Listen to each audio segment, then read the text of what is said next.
Hello folks, so recently we talked about guitar maintenance and setting up and looking after your instrument, and the one thing we didn't cover in that session was the matter of electronics and shielding. And I just so happen to have my gorgeous Fender Vintera Jaguar in this lovely teal green tortoiseshell pickguard that needs some shielding. So shielding is the act of creating what's called a Faraday cage for the inside cavities under here in your guitars. You can do this with any guitar, it doesn't have to be this one, but it involves taking the electronics out and coating the inside in copper tape.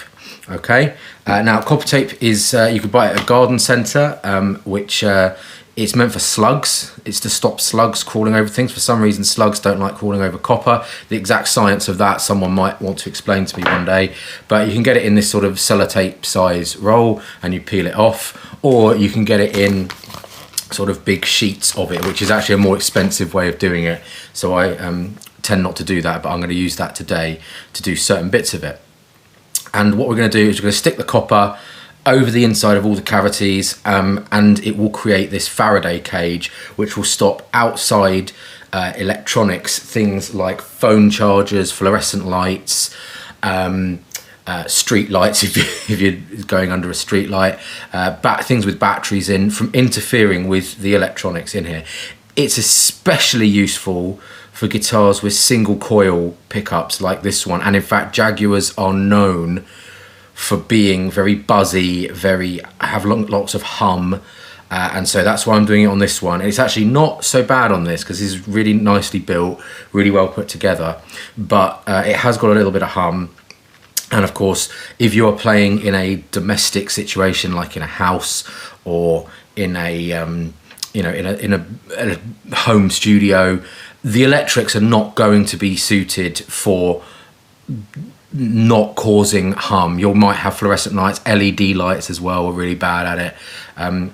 So that's what we're going to do, and I would imagine you are most the same. So unless you're playing in a studio specifically built with this kind of thing in mind and the electrics have all been done from scratch, that's why. So what we're going to need is screwdrivers, the tape. You will need your guitar cable plugged into an amp nearby to test it at the end, but we don't need that just yet. And the other thing you'll need is some form of scalpel or blade, craft knife, Stanley knife. The longer the blade, the better. I really like this red one, and you'll see why the length of the blade matters in a moment. This whole process usually takes around 2 hours to kind of do it fully. So I would recommend putting a towel down on your coffee table, putting the guitar on it, putting something good on TV, and just taking your time so that you do it properly. So an awful lot of this video I will just fast forward bits because you don't want to sit here for 2 hours watching me do it. So the first thing we need to do is to take the strings off. Okay, so strings are off. We can put the same ones back on later. And the next job is to remove everything that's got a screw holding something in. So pick guard, any control plates. Obviously, all guitars are going to be different. So just go carefully. Look at diagrams on the internet if you are stuck. But for this one, we need to take the pick guard off. We need to take the bridge out, which can be done straight away. We need to remove the pickups. And then underneath all of these are various wires, and actually a Jaguar is very complex wiring. Your guitar will obviously be different. So spend some time taking those out, keep the screws safe. I keep them in the lid of the screwdrivers, and then we will be ready to start looking at labeling and taking the wires out and coating it in copper. Okay, so I've got all the screws out. I can lift the pick guard out, put that aside. And then, as you can see, all the wiring runs under here, and then there's the control plates for the volume, the control plates for, on this guitar, the pickup selector. On your guitar, obviously, might be different, and the control plate for the secondary rhythm circuit. So one thing you do want to do is, just in case you make anything pop off or any solder come off, you take your phone and you take some photos of how everything is wired up, and you can never take too many photos. So I'm going to take a whole bunch of photos so I know what's what, just in case something falls off, and it will also help you in the future if you do want to do any rewiring of these things. The other thing worth saying is that the colour of wires is not universal.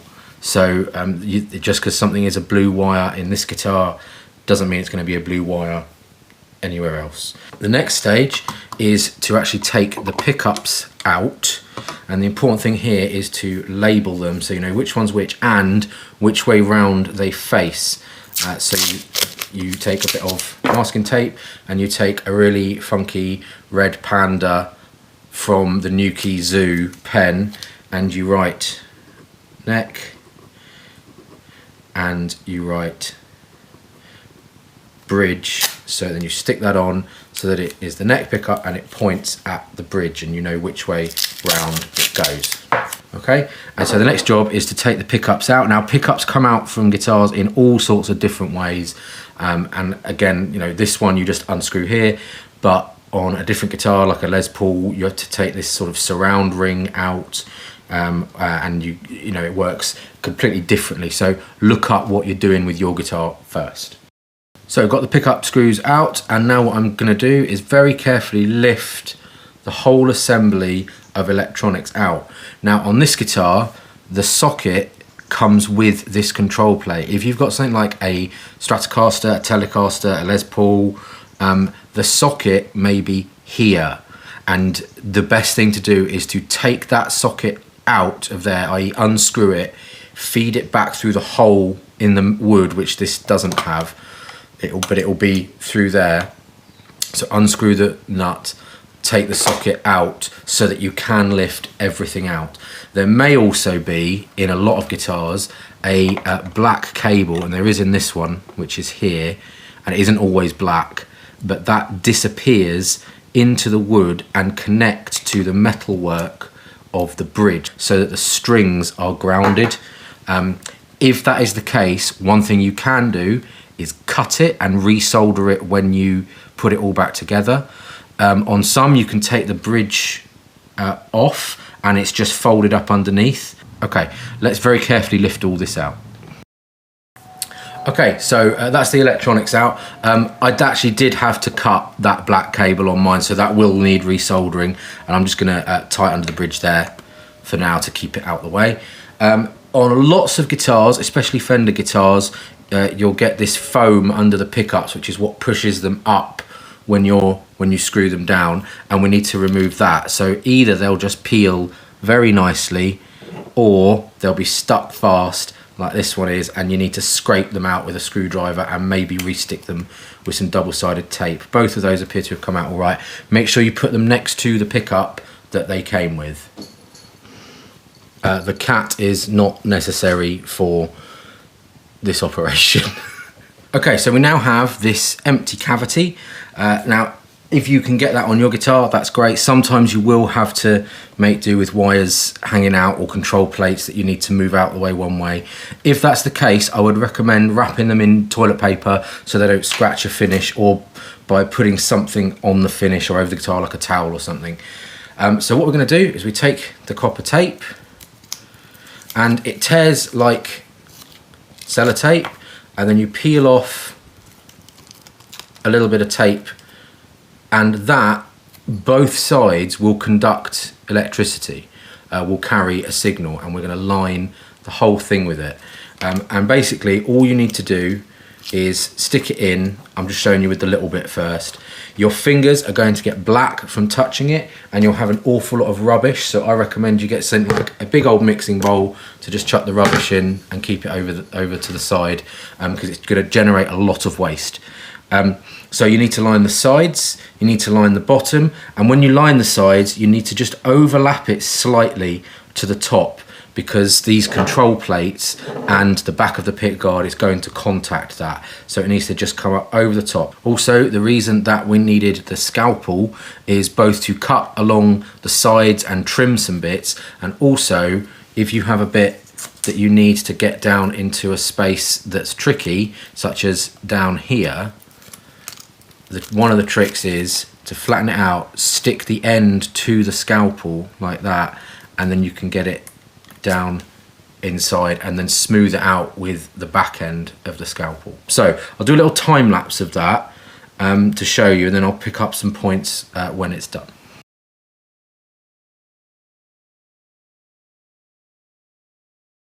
So as you can see, I've now finished one cavity. So this whole space here is covered. Now it's really important that there are no gaps, so just keep filling it until you've got the gaps. And basically the easy way to do it is do a line around the top of little bits. You can kind of see how many I've got there, and then do a line around the bottom and then fill in the bottom.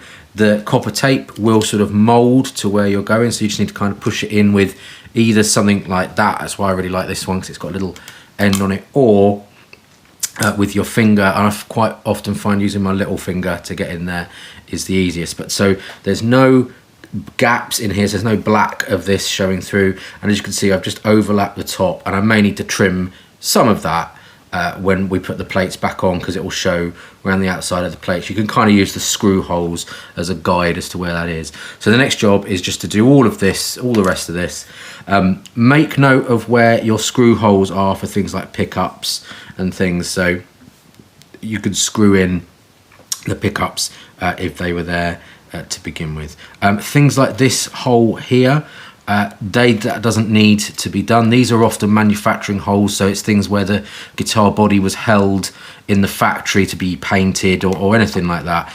You can just go over that with a layer. I often put 2 or 3 layers over that just for a bit of strength in case you put your finger through it.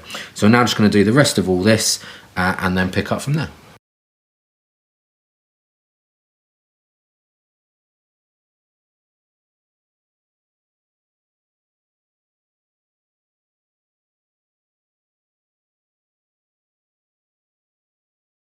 Okay, so as you can see, I've now got the whole of this cavity filled.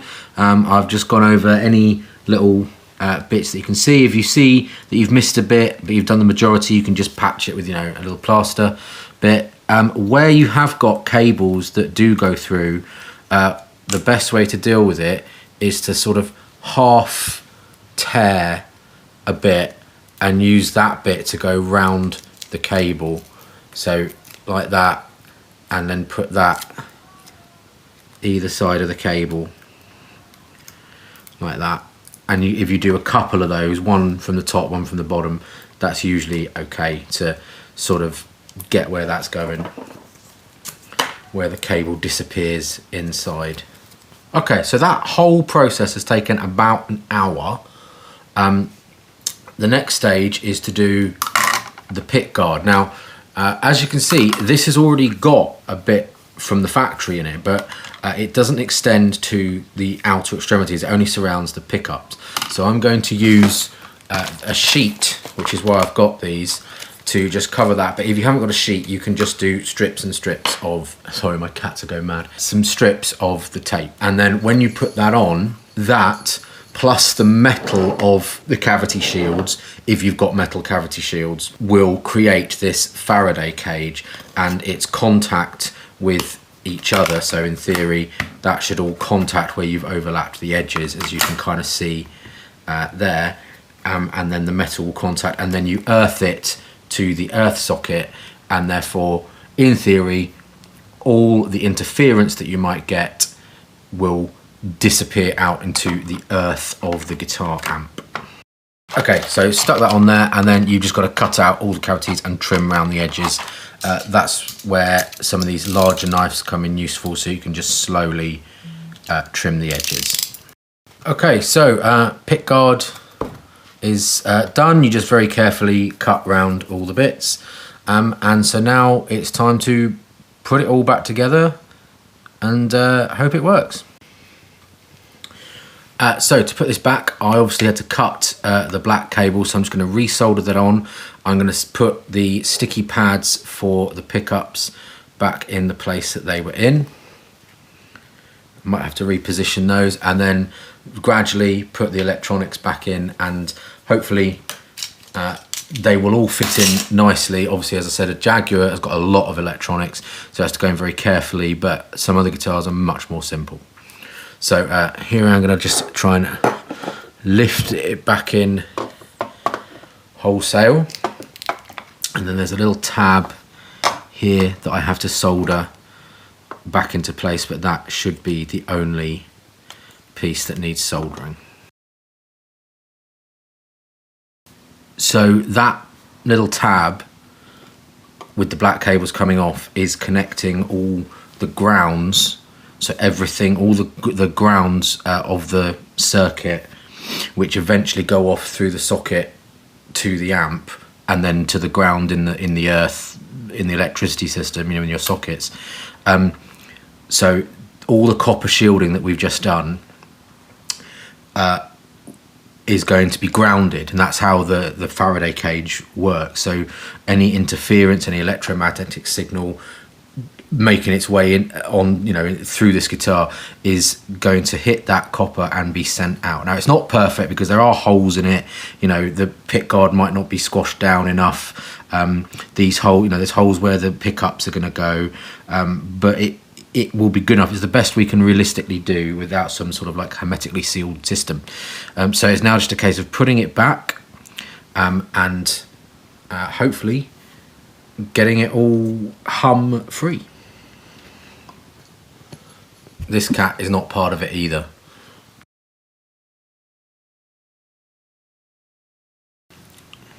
Okay, so got all the metalwork screwed down. I've left the pick guard just unscrewed down at the moment. The screws are still out, and I'm just going to put one string on to test it. So this is when we plug it into the amp, just make sure everything's working.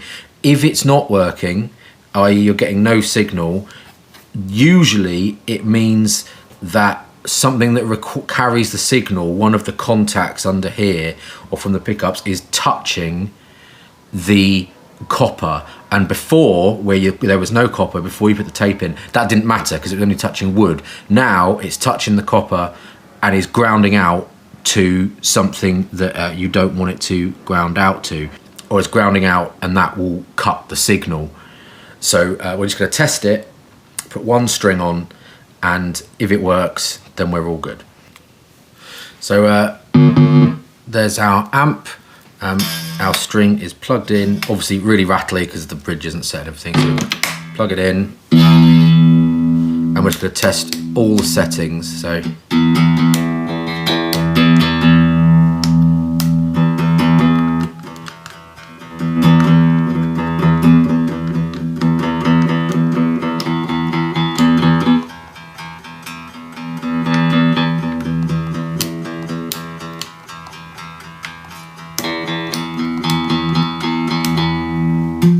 okay, I think that's all right. So just unplug it while we screw things back in. We put the last screws in and then we restring it.